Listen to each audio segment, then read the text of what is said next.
Our official sponsor, Greenwood Stock Trading. If you want to learn how to make some passive income, some extra money, so you can invest in your future and your kids' future, give them a call for a free 10-minute consultation, 281-760-3170. Go get to the bag. All right, man. Let's sit here and let's get into Gervonta Davis versus Ryan Garcia breakdown and prediction. No, I didn't do film study. Didn't care to do it. Seeing them fight a bunch.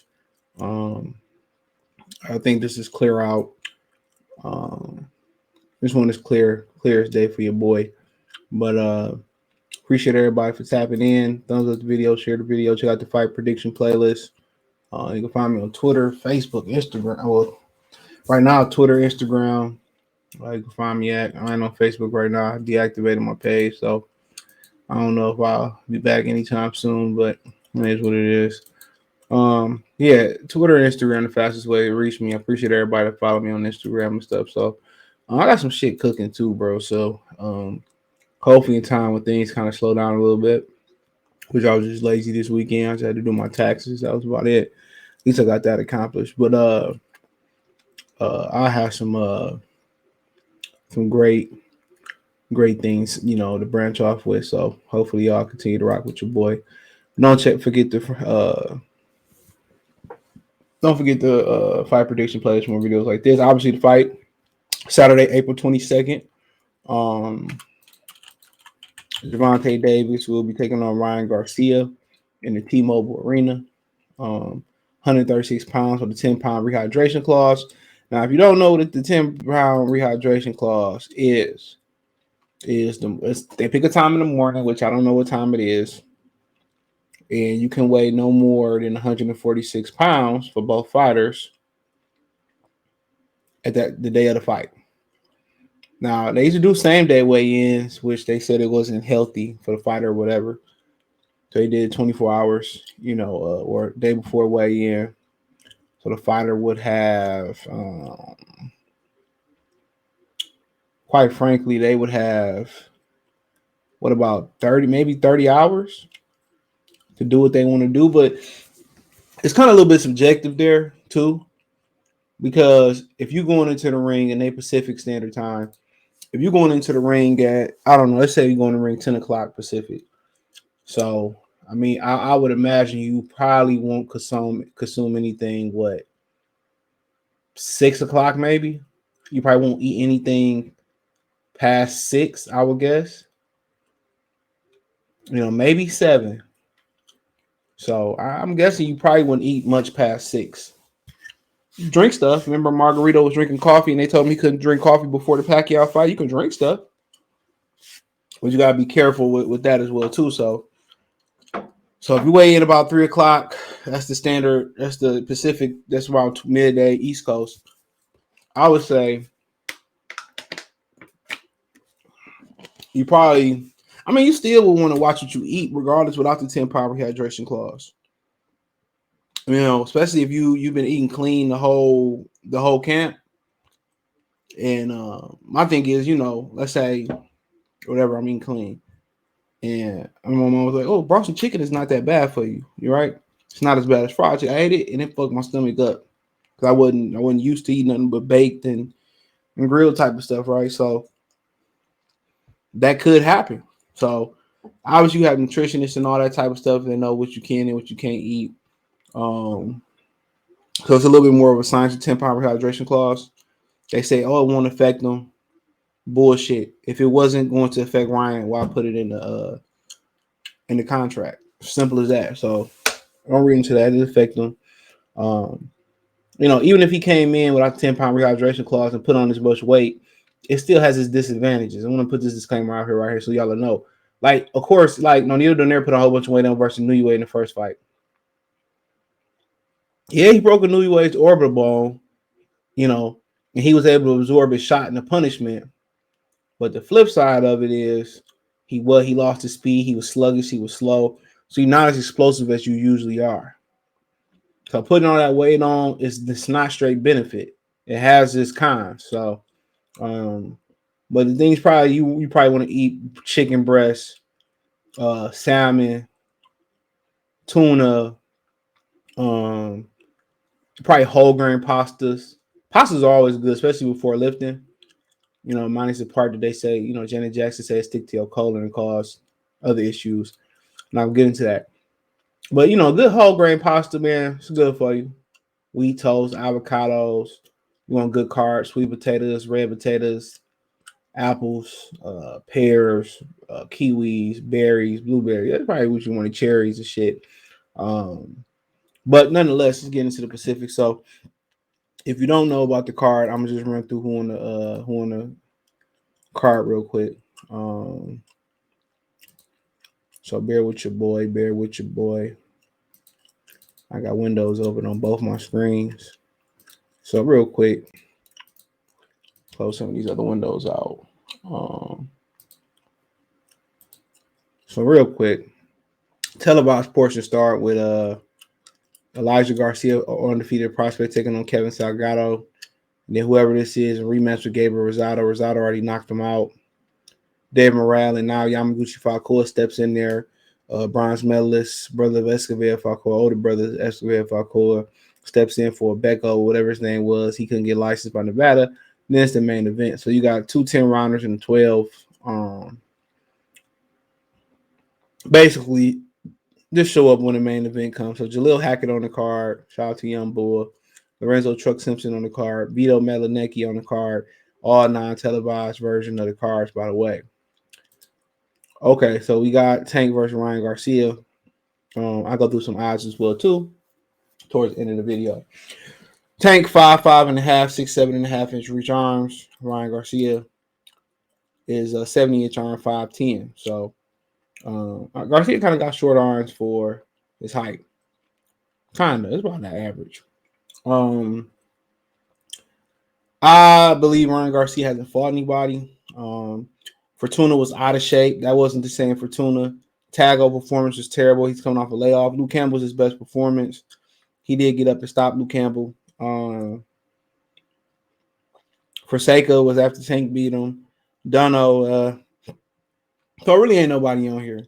A lot of people like the personality, like the hand speed. They like the, no look, the close. Well, his is Danny Garcia got the no look left hook. He got the closed eye left hook. And a lot of people,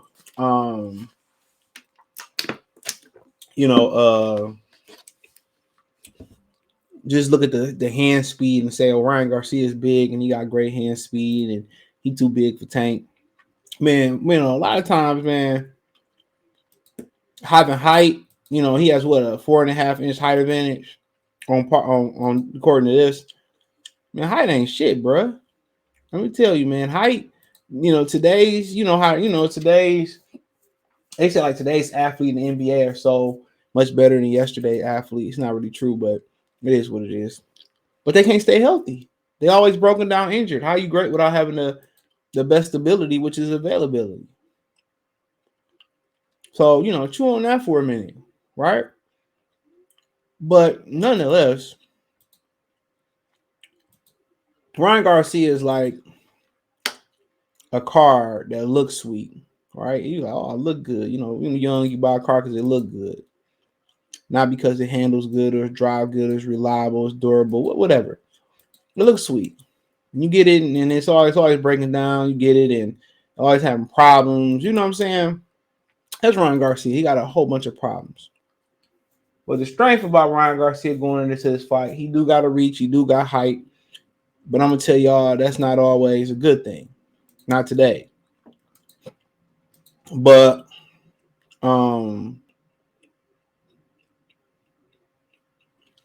moving forward, I think height and reach, to some people that's an advantage. Then you turn around and you say, well, what else do we got? He got good speed, good hand speed, a good left hook. They can work up and down. Not a fan of his right hand, not a fan of his jab, but I'll get there. So good hand speed, long reach, good left hook. You know what I'm saying?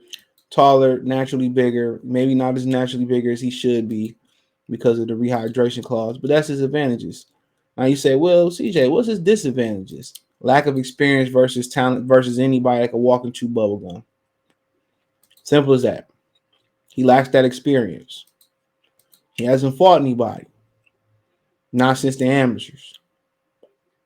Okay, and you gotta train, you gotta fight the best to being the best, and it's a certain way you move up to this level of opponent. And he's down. He just want to skip the line and say, "Well, I'm ready." That's what he want to do. He want to skip the line, and he may very well be ready because Tank Davis ain't, literally, fought a bunch of great fighters neither. There's a step or two up with Ryan Garcia, but that ain't per se saying much. But his chin goes up when he throw punches. I don't like his footwork. His footwork is trash. I don't like his jab at all. I don't like when he throws his right hand. Um, you know, and that's pretty much it. But then we get to Gervonta Davis. You say, well, what you like about Tank? Good technique for Tank for the most part. Um, Good hand speed, good versatility. He control the pace of the fight. He take his time. Move his head off the line. Got good punch variety. Can throw the straight southpaw, by the way. Can throw the straight left. Got a good right hook. Got good uppercut. Can move his feet when he need to move his feet. Can plot when he need to plot. Can counter punch. And you say, what's his weaknesses? I think he paces himself. To start on coming strong in the later rounds. That's what I think he do. I think he paces himself to come on stronger in the later rounds. So conditioning might be a problem if you can get him to work earlier. If you make him step up his work earlier, he might fade. I could be wrong. He's smaller in this fight, which, like I said, may necessarily not, be a disadvantage, honestly. Shorter reach, smaller guy. He ain't really been in there with the best neither. This might be the most talented fighter that he been in with, and that's saying a lot. Like I said, he give up a lot of the early rounds too.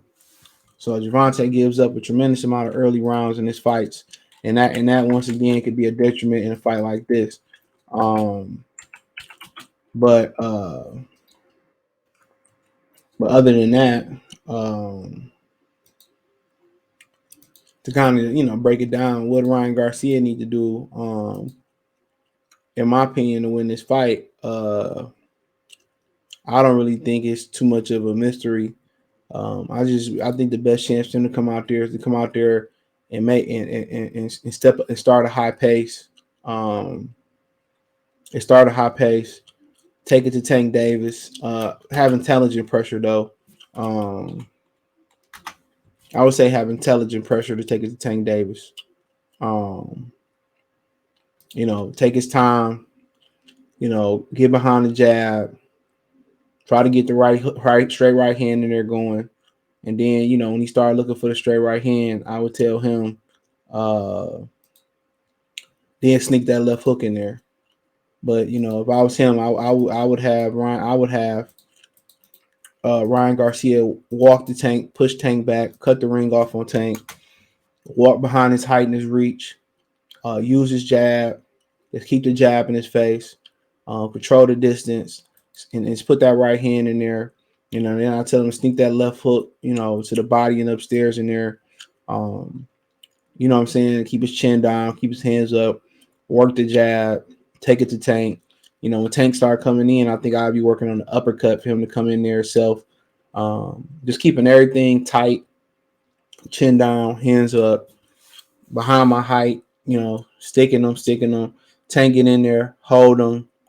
That's what I'll be working on, holding them, spinning them out, making him work on the inside. I'll be walking with my height and my reach, not backing up per se, walking in there, taking my time. And I tell him, good, a lot of ones, sneak the two in there. I tell him I want ones and twos. You know what I'm saying? And when he start, defending the twos, then I want to drop the three in there. That's what I tell him.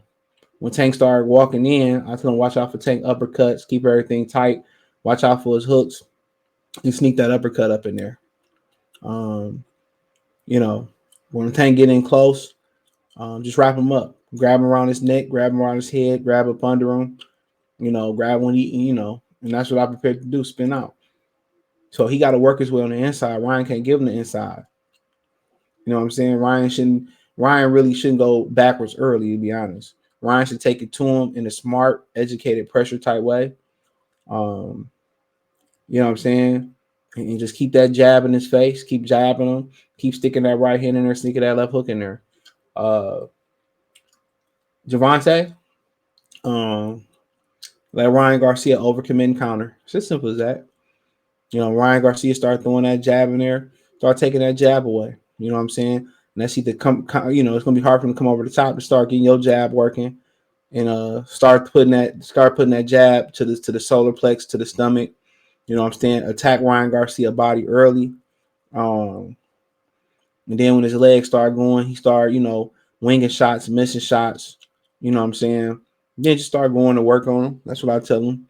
I tell him, take his jab away. If he don't use his jab, tell Tank it's just a matter of time. If he don't start, picking that jab up, let's break him down to the body. Let's get our jab going downstairs. Let's break him downstairs with a jab. Let's break him downstairs with some good hooks to the body. You know what I'm saying? Let's take the wheels away and then kill the head. So I don't really think as much to this fight, man. I think Gervonta Davis knock him out 7th round knockout. I say 7. I really should be sooner, but he one of them dudes that starts slow. He cautious. He gonna feel Ryan power, and then I think Ryan gonna do kind of like Rolly did. He gonna make a mistake, overcommit, miss, and get put to sleep. That's what I think gonna happen. So I ain't gonna overdo this. Ryan Garcia got a puncher's chance, and that's it. That's it. Ryan Garcia's got a puncher's chance, and that's it. But here the odds go. We'll talk about these real quick. And I'll tell you what these mean or what you don't, what they mean. So Ryan Garcia, is not the biggest underdog I've ever seen in a fight like this. He's a 2 plus 210. Good numbers if you think you can win. $100 get you $210 if you bet on Ryan Garcia. So it take $280 to win 100 on Gervonta Davis. He's the favorite. So 280 to win 100 on Tank, 100 to win 210 on Ryan. Shout out to FanDuel, by the way. You can even break it down into rounds, literally. You can break this down into round betting. If you think Tank Davis is going to win in round 1, 100 can get you 2,300. Same for round 2. Round 3, 100 get you 1,700. Every 100 you bet, you can bet more than 100. 100, get you 1,400 for the 4th round. The 5th, 100 get you 12, and so on. So they think the